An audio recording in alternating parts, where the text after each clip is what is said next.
If your idea of an AI workflow is searching through your ChatGPT history for that one prompt you wrote a few weeks ago because it got you kind of halfway decent results, well, you might want to check out Pretty Prompt. This is a tool that calls themselves the Grammarly for prompting. In this video, I'm going to show you everything it can do. I'll tell you who I think it's a good fit for and who might want to pass on this one. Oh, by the way, did I mention this deal is launching as an LTD over on AppSumo? That means you can pay for it once and get to use it for a lifetime. It's actually bigger than that. It's part of AppSumo's Sumo Day promotion. This is the largest sale that AppSumo runs every single year, of course, other than Black Friday. It's running right now as of June 7th at 4 p.m. and goes all the way until June 11th at noon. Now, if you're an AppSumo Plus member, you get an extra day and you can do extended access through June 12th at noon. I have put together a comprehensive list of all of the deals on Sumo Day that I've already reviewed and published it over to my blog. So check that out. I'll link to it in the description. You can see it's pretty comprehensive here. I went through all of the deals. There's 27 of them, by the way. So I went through all of them, put together a short little blurb, but of course you can always click over to read the full length review or watch any of the detailed tutorials I've already put out on them. My thanks to AppSumo for sponsoring this video, as well as a few other videos I have coming up for Sumo Day. So definitely stay tuned to this channel, get subscribed if you want to see more about what is being launched as part of Sumo Day. Now, onwards to Pretty Prompt. Pretty Prompt has three main features. The first one is to improve your prompt. So you write a very simple, basic prompt, not spending a lot of time doing prompt engineering, and it's going to improve it and make it an optimized prompt to get the best results out of your favorite LLM. This is going to work, by the way, with ChatGPT, Claude, Grok, or whatever else you might be using. So start off with a prompt, tell me what makes the sky blue, and then you can choose what context the prompt is for. There's this little drop down right here. Auto, it's going to just pick the right category for you. You can probably leave it set to that most of the time, or you could say it's general information, an image, video, vibe coding, or if you're doing research. Then we can add context. And I'm going to go through this feature in more detail in a moment. But what you need to know is at this stage, we can easily inject additional context into the prompt that we are writing. So if you're a third grade teacher answering questions like this all of the time, you could say, I'm a third grade teacher. I teach at such and such elementary school. My students are this skill level, and I want an answer that is satisfactory to them. That way you don't have to type that each and every time you create a prompt. So the add context feature is actually really cool. I want to show you that in a minute. But for now, let's go ahead and just improve this prompt. So we started with, tell me what makes the sky blue. I'll click the improve button. Notice there are keyboard commands here. So if you're a power user and you value that, it is throughout the entire application. You can essentially run it from your keyboard. And you can see here that it's going to do a bunch of research on the best ways to improve this prompt. In fact, it even interviews me and asks me a few questions. So would you like to adjust the target audience for this explanation? And even ask me elementary school students. All right, perfect. We'll choose that given I just mentioned it. But if I wanted to enter in something specific, they don't give me a choice here that suits my needs. Of course, I could type my own answer. All right, moving to question number 2. Should the explanation include other atmospheric phenomenon? So sure, let's include sunset colors, cloud formation, and the night's sky appearance. All three of those sound great, but it's going to be kind of a complicated answer. All right, moving on. Number 3, do you want to change the tone of the response? Let's do it wonder-filled and poetic. No, that doesn't sound good for kids. We'll do conversational and casual. Perfect. Okay, so that is the end of the questions section. I have submitted my answer and it's gonna go through and refine the prompt for me. And here it is. It says, act as an expert science communicator specializing in atmospheric physics. Your task is to explain the phenomenon of why the sky appears blue to an audience of elementary school students. Your tone should be conversational and casual, making complex physics feel like a friendly chat. So you can see how I got from tell me why the sky is blue to a very detailed type of response that I would really love to get. So I can just hit the copy button right here, head over to ChatGPT, and then paste it in. Now, you might notice I have a little icon up here to improve my prompt, and that's because I'm using their Chrome extension. When you buy the Pretty Prompt deal from AppSumo, it also comes with their Chrome extension. You can just download it and run it on Chrome. And then when you're in a situation where you're actually writing a prompt, well, you don't have to log into Pretty Prompt. It's just right there for you. So rather than submitting this, I'll just ask the same question again and show you the interface inside of ChatGPT. Why is the sky blue? We'll hit Improve Prompt. It gives me a little modal pop-up over my regular chat, very similar to what we saw in their web interface. This time I can see the different segments of the prompt. So if you're into prompt engineering, you'll notice that here is the role. You're telling the LLM what role it's performing. Then next we have the task, what we actually want it to do. I like that it highlighted middle school students here. I can click on that and I can change my audience. So I want to stick with elementary school students. Then as I scroll down, the next section is the context.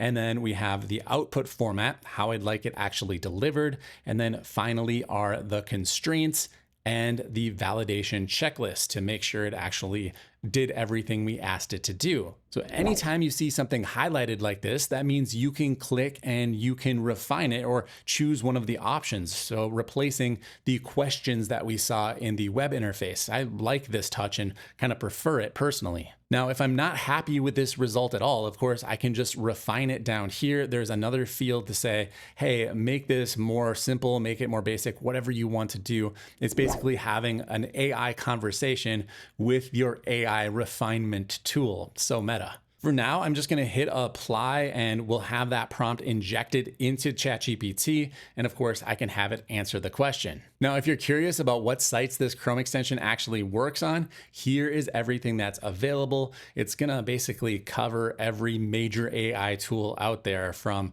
we've got Lovable to Merlin to Bolt. There's just a ton of options. Of course, the major ones are up top. ChatGPT, Claude, and Gemini are all on by default. Okay, so that is improving your prompt, the main feature of Pretty Prompt, but it doesn't stop there. We've also got a prompt library. So after a prompt is output, we can save it to our personal library. We have both a personal and a public one up here. So I can create a folder for this. I'll just call it demo. And now every time I create a prompt, so I'm just going to run this one again, you can see at the top, it says this prompt is not saved to your library. Click to save it to your library. So I'll click right here. It says saving to your library, and over in my prompt library, I now have one of my prompts saved. Now it's not in a folder, but very easy for me to move it over to the demo folder. Boom, there we go. So if you've got AI workflows that you find that you're copying and pasting from different documents you've got stored on your computer, well, you could use Pretty Prompt to solve this, make it a lot faster. So instead of even writing the prompt at all, you've got your Chrome extension on, just go over to your prompt library, choose the prompt that you want, add it in, and you're ready to go. Now, one feature I think they could add that would be really cool here is if instead of just copying and pasting it into ChatGPT or hitting the apply button to have them do that part for you, is if you could refine the prompt library prompt to be custom for your specific scenario. So have a way to have the little chat box show up at the bottom here to say, hey, I'm answering this question, but instead of doing it for elementary school students, I'm doing it for graduate students, and I need a much more thorough and detailed answer. Of course, I could hunt through here and I could just change it by hand, but the other way is clearly superior and going to be a lot faster, especially for business workflows where you're not answering this silly question. Well, not silly. I don't fully understand why the sky is blue, but you get what I'm going for here. If you're doing a workflow that's got some variance to it, having an AI tool to inject into the actual library would be really helpful. The workaround for that, of course, is just copying the library prompt into ChatGPT and then running the tool again from scratch. So it's basically the same thing, but you just one extra step. Okay, the last feature is called the context memory, and I think this is a really cool feature, but not in the way that I initially expected it to be. When I saw context memory, I thought, oh, I'm going to be able to upload information about my business. I could maybe store all of my documents here. And then as it writes the prompts, it's going to dig into those to pull out relevant information. But it does not do that really at all. That's not what this feature is. Instead, it's, hey, I'm writing a lot of prompts and having to remind it that I'm a WordPress developer or that I run an e-commerce store. And I have to type that at the beginning or the end of every prompt to make sure that the chatbot knows who I am and the type of results that I want. Instead of doing that, I can just simply create a snippet over here. And the snippet could be based on one of their templates like, hey, I'm a developer, or I like a certain writing style. Or it could be based on how I want to receive the answer. I want a lengthy and creative answer, or I want a to the point and factual answer, all completely variable based on what snippet you choose. So I'm just going to add in this one right here, how to answer length and creativity. And it says, make sure that they're always short and concise. Well, I've just modified that to say, make sure my answers are always long and detailed, provide interesting tidbits, be factual, and ignore popular opinion,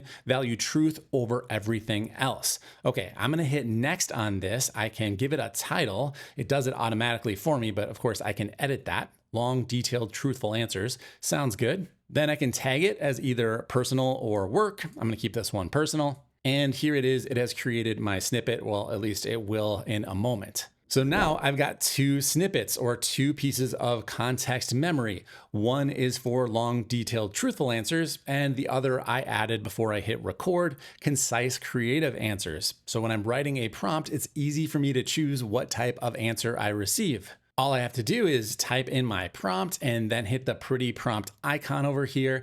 And you'll notice an option to add in context right over here. There we go, add context, and I can choose whether I want this answer to be long and detailed or concise and creative. I'll hit concise and creative for this and then hit re-improve, and it's gonna rerun the prompt with that context. And you can see it added that right into the prompt. The explanation must be brief, concise, avoid fluff, and be creative. So if you're a developer and you write in a certain language, you could say, make sure you always give me replies in such and such language. Or if you have a particular occupation, you're asking questions about, maybe you're an attorney, you could say, hey, I'm an attorney, give me legal answers. Don't worry about making it simple for regular people to understand. You can write in legalese. So that's everything Pretty Prompt can do. Let's take a look at the plans over on AppSumo, and then I'll tell you who I think this is a good fit for and who might want to pass on it. So Pretty Prompt has 4 different license tiers available. Everybody gets all of the features. The differences are how many users get access. So if you're a solo user, you could get by with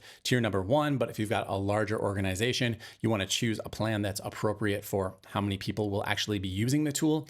And in correlation to that, you get a certain number of prompts per month. So the larger the tier, the more usage you actually get. Here's that blog post I mentioned at the top of the video. I've got the pricing tiers on here because I'm recording this before Sumo Day actually goes live. So you can see tier 1 starts off at just 34 bucks. Pretty easy investment of $34 to try this thing out and see if you like it. If you've got a larger organization, it gets a little spendier, all the way up to $439. Of course, this is a one-time purchase, so you buy it once, you don't have a monthly recurring fee, which I really like. So who do I think should actually use Pretty Prompt? Well, there's one audience who I think is absolutely going to love this tool, and it's those of you out there that are more casual AI users, or you're just skeptical about committing to a monthly subscription to something like ChatGPT or Claude. You're using the free plan, basically. That means you're gonna get the older models, which are not as good at just understanding what you want. You need to have